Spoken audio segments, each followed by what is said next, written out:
Hello, dear friends. I'm very excited that Chessable published my course today. The course is titled The Value of Pawns, Evaluating Material, Quality, and Time. This position, folks, gave me an inspiration to create this course. It was 2 years ago in one of my tournaments I organized for my students. Andy, with the black pieces here, decided to grab the pawn by takes. Do you think that's a good choice? Can you evaluate the resulting position? Or would you rather not grab the pawn by this sequence? So please stop the video here and figure out whether black should grab the pawn in this position or should black ignore that pawn. Folks, in this position, the best move for black is rook d8 probably in this position. Because why? The knight on e5 is an unstable piece. There is no reason to grab that knight and exchange our good bishop for that piece. Also, f6 becomes a big threat, trapping that knight on e5. Okay, after g5, to save that knight, we can go bishop d5, blockade that pawn, followed by a5 and b4, and life is good for black. Black has all the static advantages, bishop pair, better pawn structure, better pieces. Evaluation wise, black is much better in this position, and black should have ignored that pawn. In the actual game, Andy grabbed the pawn by takes. And look what happened, right? Please evaluate this resulting position. Do you think pawn grab was worth it? Or do you think white has enough counterplay now to save the draw? Yes, folks, white has now beautiful rook on the d file and was also on the 7th rank. The bishop gains scope as a result of that pawn disappearing from d4. The king is a much better king than our king on g8. White has full compensation for the pawn, and white was back into the game. So when I saw this mistake, I told myself I have to create something, a course that fix this problem. Andy went wrong in his position because he blindly captured the pawn without a proper evaluation of the resulting position. He did not ask himself what he was giving to the opponent by grabbing that pawn.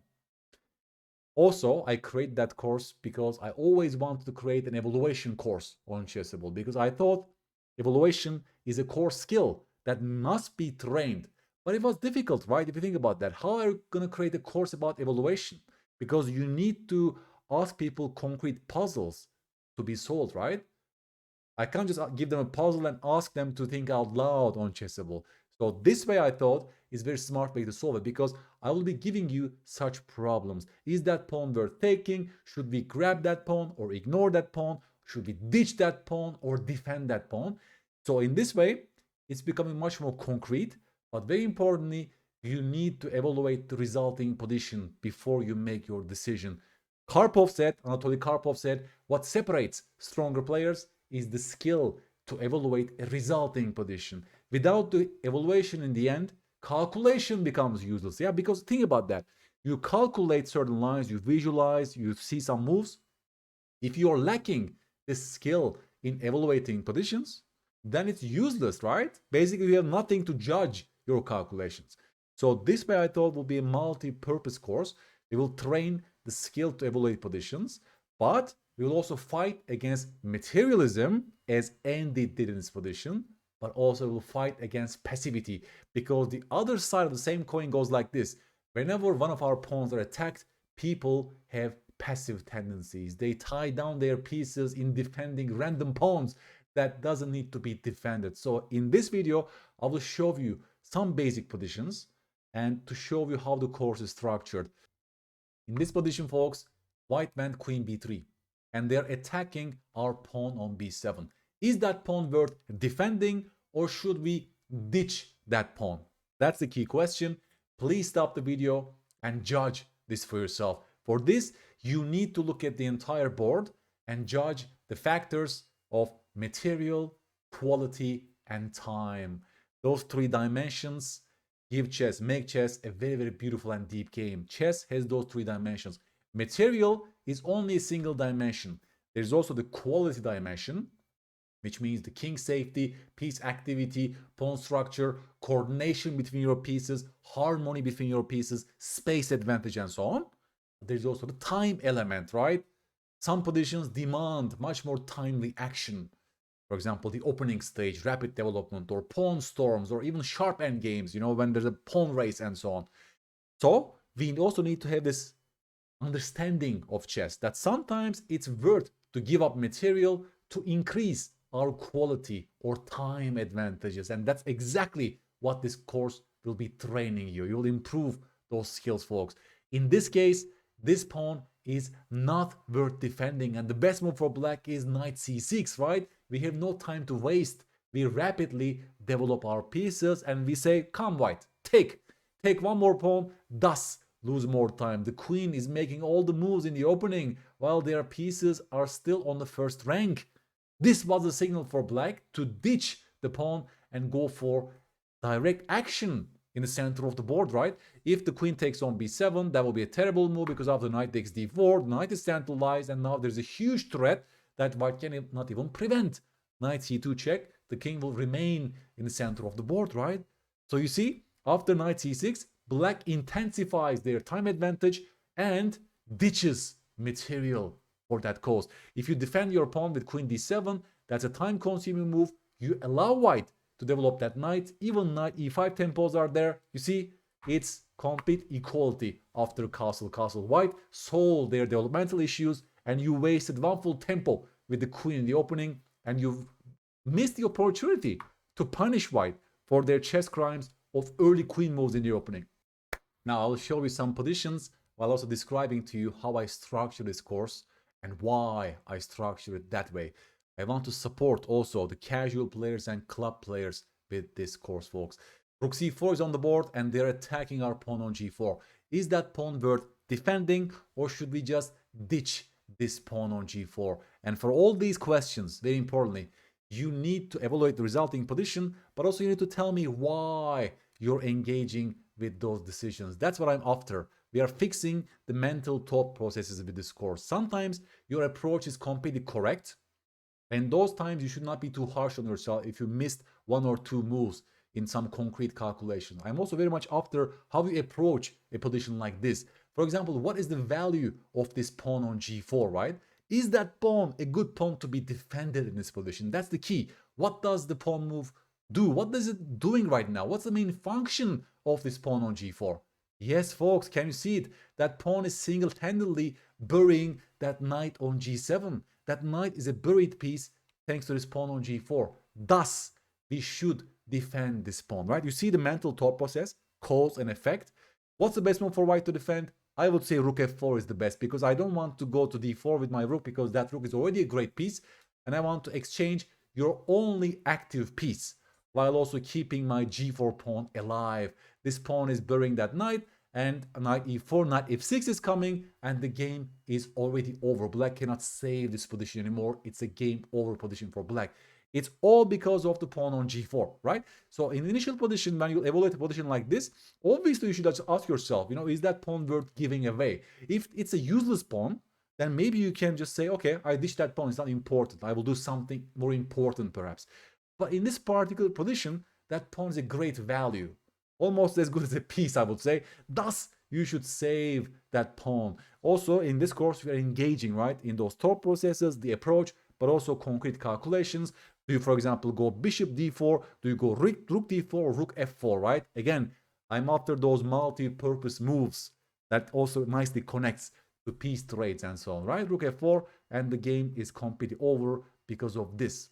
And importantly in this course, I also give crosslinks when it's the same underlying thought process between two different positions. For example, the previous position, remember, we were defending the pawn.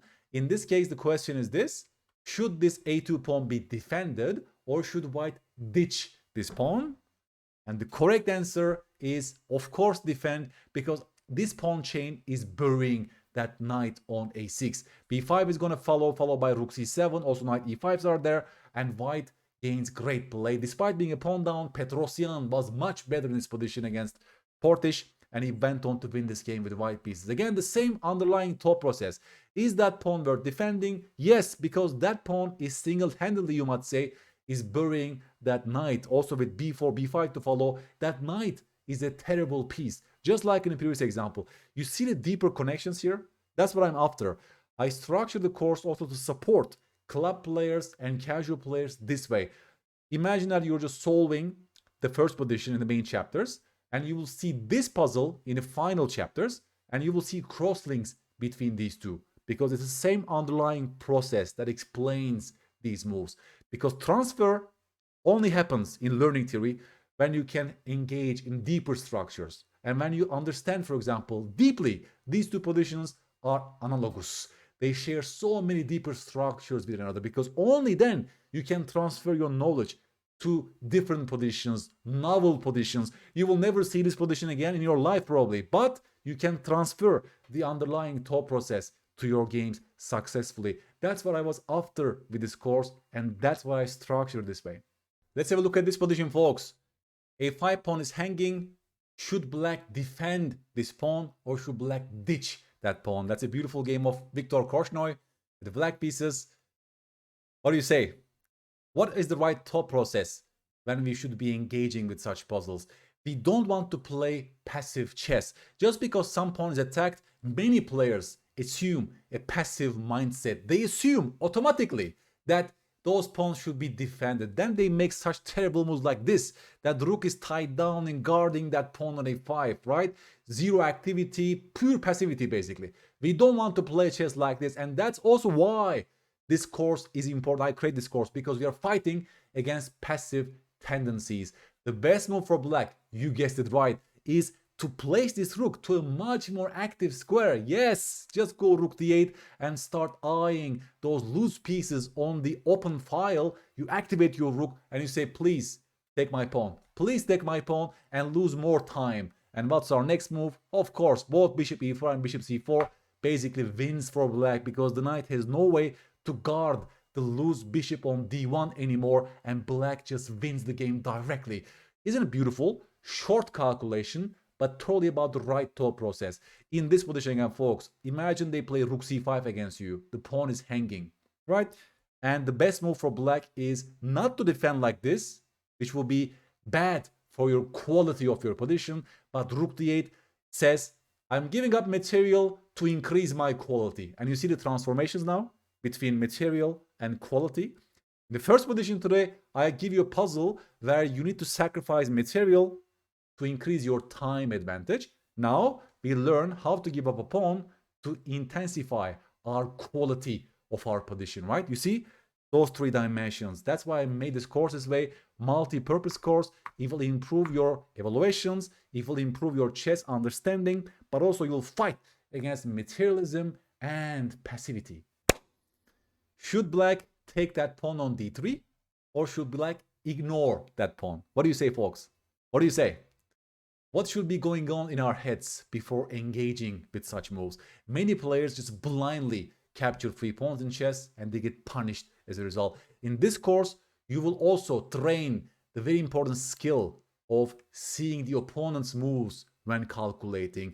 Actively searching for the best moves for the opponent is one of the fundamental chess calculation skills. I made a Chessable course that is titled Fundamental Chess Calculation Skills.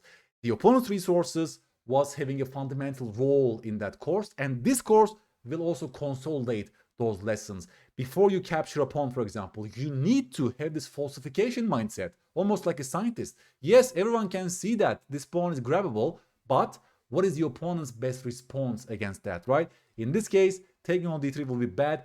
Also, rook d1 is a good move, but I guess queen f6, even stronger queen f6, just hitting the knight, forcing queen d7, then comes rook d1 activation. You see, you grabbed that pawn, but you only activated the rook on the open file. You gave the quality to white's position. You intensified their quality advantage, and now black needs to be so careful to guard this position. Bishop f1 is coming, and bishop c4s are there. You see, you get destroyed basically in this position, a position like this. There was no need to give this quality to the opponent.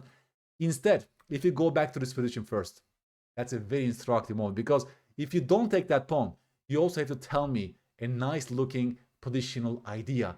What is the best move for black in this position that intensifies our positional advantage? I've shown you this pattern before, folks. The art of awakening pieces. And that's also what I structured this course, by the way, right? That's a very important segment right now. For those club players, for those casual players, I first ask everyone to stop the video and think for themselves first in the video section. And then I give them one little hint and prompt for those lower rated players. So you can use my little hint to also guide you with this decision. That offers a scaffold. I have scaffolds in the video as well in the course. I recorded 11 hours of video for this course, guys. I really thought deeply in every single position because this course needs that. We talk about evaluation skills, we talk about calculation skills, judging the value of pawns, quality and time, of course, complex subjects, folks.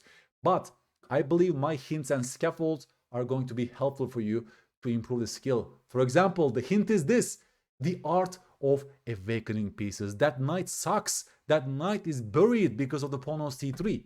Can you change the picture to make your knight a happy piece? This is what you will be hearing in the video section before I show you the solution. And yes, b4 is a great positional move for black, and your knight is becoming a hero on the d4 square because you're undermining that pawn that is fighting for d4, thus stopping your knight from being active. For example, knight d4. Amazing pieces being created in the center of the board, and black gains positional domination. Black is so much better. We can go for a4 to activate our rook later, and black is having static advantages. If you take on d3, you give dynamic advantages to white because their pieces are becoming alive, right? And you need to judge it yourself from this position as black. And this is where, calculation also combined with the positional evaluation. You need to have this scientific mindset, right? How can they punish me if I grab that pawn? You need to look at those trade-offs as well. So that's a very multi-purpose course, complex one, but I believe in the value of my scaffold and explanation, folks. So please go and check it out. You can always get your money back within 30 days after the purchase on Chessable, of course. Just give it a try. Let's give you this position as a homework, folks. It's black to play. That's a game between Caruana and Viktor Korchnoi. Korchnoi with the black pieces, 2011. Korchnoi with the black pieces. Should black grab the pawn on c3 or not in this position?